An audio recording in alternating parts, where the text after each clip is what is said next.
सुप्रभात प्रिय विद्यार्थियों, कक्षा 3 हिंदी विषय में आप सभी का स्वागत है। बेटा, व्याकरण की पुस्तक जो है उसका पाठ 17 पत्र कैसे लिखे जाते हैं वो चीज़ हम इसमें पढ़ेंगे और समझेंगे, है ना। तो पत्र में क्या होता है बेटा, हम अपनी बात दूसरों तक लिखते हैं और विस्तार से बतानी होती है और व्यक्ति हमसे दूर है तो हम पत्र द्वारा अपनी बात कह सकते हैं, अपना संदेश भेज सकते हैं, है ना। पत्र लिखते समय हमें ध्यान रखना चाहिए कि पत्र हमारा बहुत लंबा नहीं होना चाहिए और पत्र की भाषा सरल होनी चाहिए और जो हम बात लिख रहे हैं पत्र में वो बिल्कुल स्पष्ट होनी चाहिए। पत्र बेटा पोस्ट कार्ड पे भी लिखते हैं अपन, ये जो आपका अनौपचारिक पत्र है ना।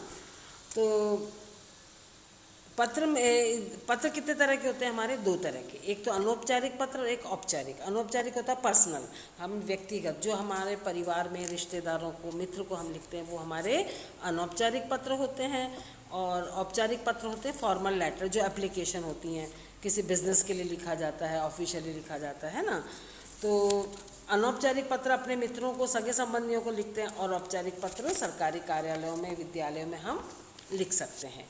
अब देखिए हम बेटा ये पहला पत्र पढ़ेंगे। दादाजी को अपना परीक्षा फल बताते हुए पत्र लिखना है, पेज नंबर 101 पर, ठीक है। तो ऊपर आपको अपना खुद का एड्रेस लिखना है। इसमें लिखा है F359 सेवा नगर, नई दिल्ली। आप मंदसौर लिखेंगे और डेट, जो एग्ज़ाम डेट है वो लिखना है।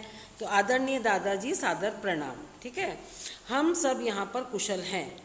आशा करती हूँ कि आप भी वहाँ कुशल होंगे। दादाजी, आपको जानकर खुशी होगी कि मैं अपनी कक्षा में प्रथम आई हूँ और मुझे स्कूल की तरफ से पुरस्कार भी मिला है। माता पिताजी ने मुझे उपहार में एक साइकिल दी है, गिफ्ट में मम्मी पापा ने साइकिल दी है। मैं बहुत खुश हूँ और आपसे वादा करती हूँ कि आगे भी इसी तरह अच्छे नंबर लाऊंगी।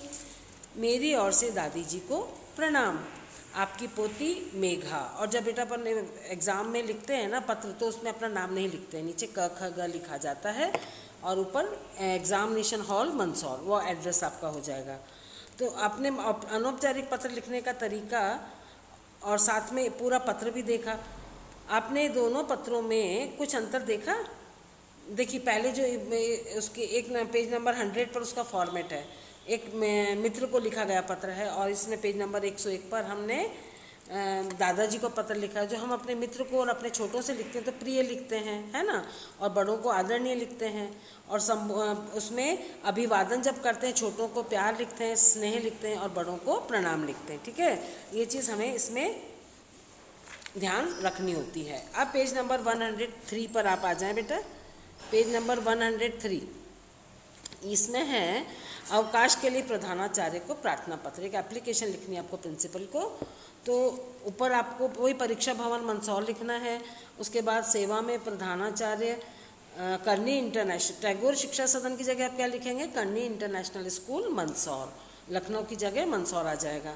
अब ये जो बेटा फॉर्मल लेटर होता है ना, औपचारिक पत्र, इसमें विषय ज़रूर लिखना पड़ता है कि किस विषय पर हम सामने वाले को पत्र लिख रहे हैं। तो 2 दिन के अवकाश के लिए पत्र महोदय, और जो ऑफिशियल लेटर में हमें सर या इंग्लिश में तो सर लिखते हैं, हिंदी में महोदय लिखना पड़ता है। निवेदन यह है कि मैं कक्षा 3 की छात्रा हूँ, और लड़के लिखेंगे छात्र हूँ। मुझे कल रात से तेज बुखार है। डॉक्टर ने मुझे 2 दिन तक दवाई लेकर आराम करने की सलाह दी है, इसलिए मैं, और वो डेट, जो एग्ज़ाम डेट है वो आप डालेंगे यहाँ पर। इसमें लिखा है 9 नवंबर, आप अपनी एग्ज़ाम डेट डालेंगे, उससे 2 दिन की और अगली डेट डाल करके लिखेंगे, इस तक मैं विद्यालय नहीं आ सकूंगी। लड़के लिखेंगे नहीं आ सकूंगा। कृपया आप मुझे 2 दिन का अवकाश प्रदान करने की कृपा करें। अवकाश माने छुट्टी, है ना, और इंग्लिश में बोलते हैं लीव। और धन्यवाद। बेटा हम किसी से रिक्वेस्ट करते हैं, निवेदन करते हैं तो धन्यवाद देना पड़ता है, ये हमारी नैतिकता है। आपकी आज्ञाकारिणी छात्रा रीमा बहल, और लड़के लिखेंगे आपका आज्ञाकारी छात्र, और नीचे नाम नहीं लिखना है, क ख ग लिखना है। नीचे देखिए इसमें बेटा एक नोट भी डाल रखा है। आप यदि परीक्षा में अपने मित्र आदि को पत्र लिखें तो अपने घर के पते की जगह परीक्षा भवन और अपने नाम की जगह क ख ग आप लिखेंगे। आज की कक्षा हमारी यहीं समाप्त होती है और आपका गृह कार्य यही है।